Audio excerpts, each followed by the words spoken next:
Okay, good afternoon. This is Lynx. I'm gonna show you some. I'm gonna tell you some secrets today. I'm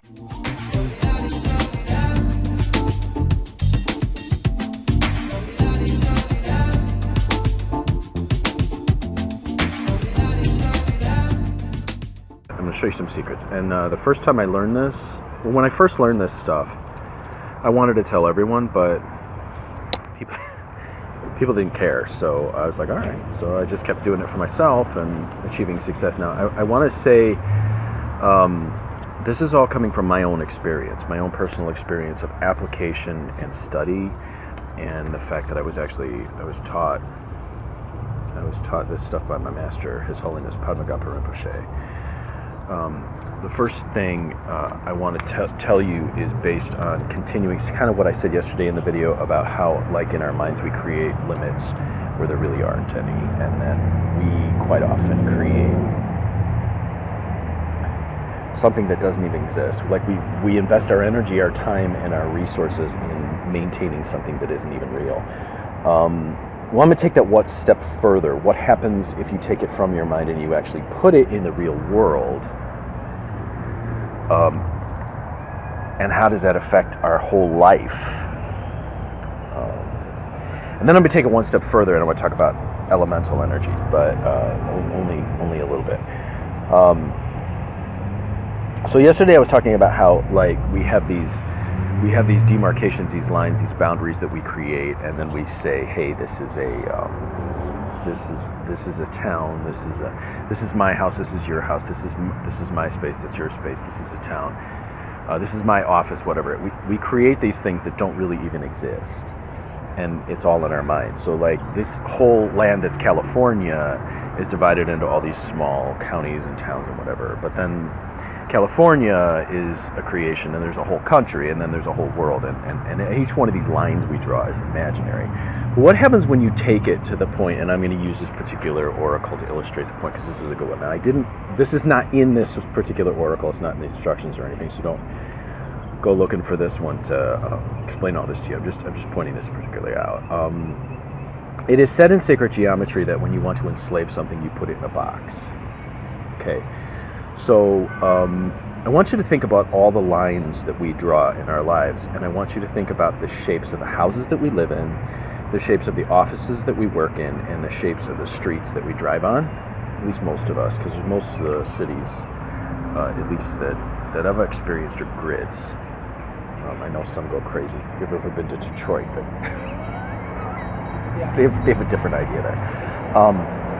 But when you want to enslave something, you put it in a box. Okay, so now, and for those of you who've actually had the experience of knowing how to clear energy, or knowing really what's going on with energy, energy will get caught in the corners of a place. So even if you do feng shui and you go into a house, and like a lot of times they'll, if there's a division or something, you'll feel stuff gets stuck in corners. It's kind of, I don't know how to explain it. You kind of have to feel it. You go through and you feel where the energy gets stuck. It gets stagnant. The energy gets stagnant in corners. However, if you've ever been in a cathedral that's round, it's a very different experience with energy. Energy sort of expands and goes outward, and it's sort of free. And then a triangle is something else entirely different. But we're going to stick with these two. So let's say, so energy that's circular or round. We're not going to go into any of that spiral stuff or anything. I'm just talking about basic circles and squares right now. A circle sort of expands and grows outward, and when you stand in a circle, you'll have a very different feeling than when you stand in here. Now, some people like what they feel when they get in here, and some people don't like that. Okay, now there's a reason for that. It has to do with elemental energies, and the elemental energies that particularly people are. Now, this is where I really knew that Western astrology broke down, and I'll get into that in a minute. So there's a lot that can happen with these. So, okay, so let's say that if you got this, which is sort of a freeing energy, and you put it within a square, so you put a square around it, you'll take that freeing energy or the expanding energy, and you'll sort of enslave it. You'll capture it, or you'll hold it in place. So now you could use that to sort of create a space within it that has something going on contained, or you could use it to imprison it. Or if you're creative, you could use all sorts of things. So this is now we're getting into sort of magic and geometry here, right? Now the opposite happens when you take this and you put a circle around it. So then you're expanding or freeing the energy around this. Okay? Go into these spaces and experiment with them and explore. And usually when I find I'm in a space and the energy's stuck somewhere, it's in a corner. When you're in one of these, now there was a time where I was actually I was doing alternative energy with some people, and we were actually building round houses, and you could feel a very different energy going on in a space. The energy in a round, the place always felt bigger than it was when it was round, and no matter how big the place is, the square or the rectangles make it feel small. They sort of scrunch energy in, right? You sit in a cube all day long, you sit in an office all day long, and you're like a kind of person that favors this is going to make you go crazy. Okay. That has something to do with elemental energies now. Now, like I said in the beginning of this video, when I first learned this, I was really excited, and I really wanted to share it with people. So I'm not sharing all of it because people so quickly dismiss this. So I'm just going to share a little bit of it. When I first met my master, His Holiness Padmagappa Rinpoche, one of the things he told me, the first thing he told me was about the 5 elements and how they interplay with each other and how they create either creative or destructive relationships to each other. And he taught me this within like seconds of meeting him, and I was sitting there with my mind blown.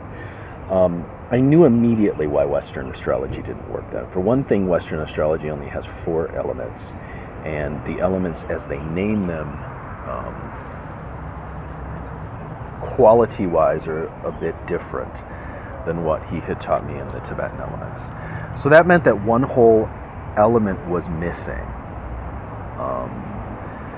And that particular element turned out to be extremely important to my life and my experience, which was funny because when I worked through Western astrology, it didn't make sense. What they said the elements were based on the 3 water signs like Capricorn, Pisces, and Scorpio, and then the 3 earth signs, Taurus and Virgo, and Capricorn. Did I say that right? The water signs, Cancer, Pisces, and Scorpio. That's what I meant. Did I say that? And anyway, you know what I mean. So there's and then the fire signs are Aries and Sag and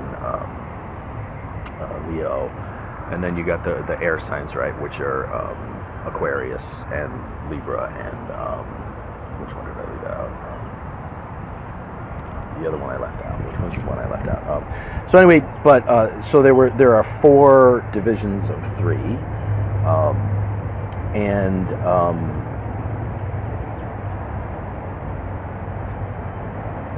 the descriptions that they say didn't seem to match up. And for one thing, I knew that when people in pagan groups were doing magic, they would immediately say, well, your sun sign is your element. And it never seemed right for me. So from my own experience, I was like, no, I do not match these qualities, and they are not. And it turned out later when I found out about the larger element, the Tibetans, how the Tibetans, sort of the elemental pieces that were fundamental to the whole sort of our entire experience. Let me just put this, like each of us has like a primary element and a secondary element that we are. And you don't get them by astrology, you get them by karma. Your karmic habits result in your element. And your element, a primary and a secondary, usually. In some cases, there can be more. And when there gets more, it gets really confusing. The person can be in a kind of a tricky state when that happens. There's a primary and a secondary, and you determine them by looking at the person's behaviors, and even their physical body shows you, but their behaviors and their habits show you exactly what the element is. And when you practice and when you do this all the time, it becomes mind-blowing. You're like, oh my God, you can immediately spot who's what color. Now, one of the elements is actually out of balance in the world right now, which is one of the reasons why we're having so many problems. I mean, it is extremely out of balance. And for a space to be working well, all of the elements kind of need to be balanced and working together. And you need all 5 elements. If you're missing one, something happens. Things can break down, things can fall apart. For one thing, each element gives birth to another element, but then destroys another element. And if you don't have them all, well, then one thing could start feeding on something else, another thing could break down, another thing doesn't have the support it needs to rebuild something. So when I first learned this, I was like telling everyone that I could. I'm like, oh my God, there's 5 elements, and this is what's going on. And I would tell people, hey, it's really important that you understand what your elemental energy is, and really understand, because then it determines compatibility and everything. And people are like, yeah, I know, whatever. It's in the astrology. And I'm like, no, there's one missing. And, like, just because it's your sun sign doesn't mean that's really what the element you are is. For example, me, I wasn't, the element that people were saying I was actually the opposite from what I was, and it was causing a lot of problems whenever I was around that element, because they weren't compatible and they don't work well together. And if just, like fire and water, they don't mix. Water and earth, they're not really compatible. So I would tell people this, and they'd be like, yeah, whatever, it doesn't matter. And then I'd watch them go into a relationship with the element, the person who had the elements, and some elemental combination that they were completely uncompatible with. And I'd be like, oh my God, there it goes. And I'd watch it just like collapse. And they'd be like, I don't understand why it happened. And after a while, I just said, okay, whatever. I mean, it was, you can only say, hey. And they're like, well, that's your opinion. And you're like, okay, great. Okay, that's great. But this is 183,000-year-old science, and the Tibetans really knew how mind and matter came into being and how it interacts in space. So after a while, I stopped talking about this stuff with people, and I said, okay, well, they don't really want to.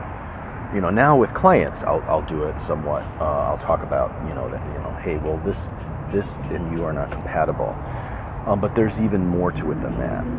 The elements and the shapes go together. So I want you to think about this now, because I'm just introducing this subject, and I want to see how people respond to it, because I may do some more videos about the subject, because this elemental stuff and this sort of geometry stuff, the shapes, the elements, and what elements a person is made up of, have everything to do with how they get along with other people, how compatible they are with certain jobs, how well they do living in a certain situation, which I'll probably talk about next. If we create these boundaries, right, like this, and we sort of create square boundaries in these situations, and we create them in a space that is not responsive to that particular element, there's going to be problems, see? And if we create boundaries where there's a space that doesn't want boundaries, it's going to start to break those boundaries down. And you'll see there's certain places where you can live. I actually once lived in a place like this where the land did not want the house or anything to be. It would eat through everything. It would break down and eat, like the fences, the foundations, everything. It just was eating through it, and the whole neighborhood was going down like that. There was something not compatible in the energy there. The energy of one type and the energy of one other type weren't working together, and the one was eating the other. For one thing, water and earth were really out of balance there. There was an overabundance of water, and it was sort of breaking down anything that was trying to maintain or last for a long period of time. So I would say to people, hey, look, your energy and their energy are not compatible. They're gonna fight. They're gonna go at each other. And people are like, yeah, whatever. I know astrology. I got the astrology. I know astrology. I'm a Capricorn and he's a Taurus, and we're supposed to work. And it's like, not necessarily. Sometimes a person's sun sign element and the element they really are do overlap, and then so it may seem to you like, well, yeah, astrology works, but in other cases that's not the case. People are not the element of their sun sign. And so this is just kind of a little introduction to some of these kind of topics that I started learning when I first met His Holiness Pramagapa Rinpoche. And I wanted to take that idea forward of what happens when we take those boundaries that are in our mind and we take them one step further. Now, what are the real boundaries? What are the real boundaries then? Well, I want you to consider that. The real boundaries are the elemental energies and how they interplay with each other. And what's no one is really acknowledging is how the energies really interplay, and how the elemental energies are the foundation of everything that you do, that you say, you think, and everything that you experience in the material world. It is everything. And if you are not aware of how they work, you are at their mercy. If you are aware of how they work, or you work with someone who is aware of how they work, well, then you have a whole different set of tools and advantages at your disposal. So, there's a little introduction on some of this stuff, a little bit of secrets. I'm Lucky Lynx, as always, wishing you success and good fortune in all that you do. If you've got any questions on this, go ahead and put them in the thing below, and I'll see if I can answer. I'm not going to actually teach people how the elements interplay or what they are. If you want to do that, you need to go to His Holiness Padma Rinpoche. He is on Facebook. If you'd like to friend him on Facebook, I will send you a friend's request, and then you can request him yourself to get the information on how that, because then he will start you down a course of study that actually shows you how they interplay. Because we don't just study the stuff in books. For one thing, it's transmitted orally from master to student, and then we have to go out and play with this stuff. So I literally had to go out, and I was literally making maps of spaces in the place where I live. I would go out and I have to draw a map to see, what space had what energy. And then when I could see what space had what energy, I could start to see how those spaces would be with each other. Was it hostile? Was it a hostile space? Was it a peaceful space? Was it a wrathful space? Because the energies that weren't compatible would sometimes create a hostile space. Those were compatible would create abundance in a peaceful space. And this happens in every area of our life. The elements that were at work. So like it may be that your boss and you are your complementary elements and you work really well together, and then it's beneficial to both of you. It may be that the elements that you both are do not, and you're at each other's. It could also be that, like in a relationship, that you have one energy that's complementary to your partner's energy, but then another elemental energy that you have is not complementary to another one. And so sometimes you guys work, sometimes you don't. It could be that you guys are just not compatible at all by your elemental energies, and you're like butting up against each other and trying to destroy each other, because if you look at fire and water, they don't necessarily, one destroys the other. And depending upon the situation, it could have been in the beginning that was what you wanted, but then as the relationship went on, it started to come out more and more and more. There's another thing that happens too. Certain energy types will hide what energy they are, present another energy forward to someone in order to get them involved, and then once they get involved, then the real elemental energy comes out. And so they'll have a secondary energy that they'll use to entice people, and then once they got them, the other elemental energy comes out and it'll feed on and sort of destroy what the person is elementally. So I'm Lucky Lynx, as always, wishing you success and good fortune in all that you do. I hope you found this stuff interesting. If you would like to get a reading with me, 779-302-8009 or conjurehope@gmail.com. I use this information, some of this information, I use a lot of the information in how I look at kill cores, people's kill cores. So if you'd like me to do your kill core, which is where I build a map of your life, and then I can sort of manipulate the energies to do different things using Tibetan bond processes. The processes themselves actually initiate. I act as the conduit for the processes, and then they start to make changes in your life. Contact me, I'll tell you how we do that. Hey, if you'd like to learn how to read the tarot, this is not tarot, this is Sacred Geometry deck. But if you'd like to learn to read the tarot, I have a basic tarot class, and I have a advanced tarot class. I have one in Lenormand that's basic, and one in Lenormand that's a grand tableau. I have one on how to read playing cards. I have one on how to read crystal balls, and I have one on how to read the Mexican Loteria. If you'd like to take a class in any of those, I can sure show you how to do it.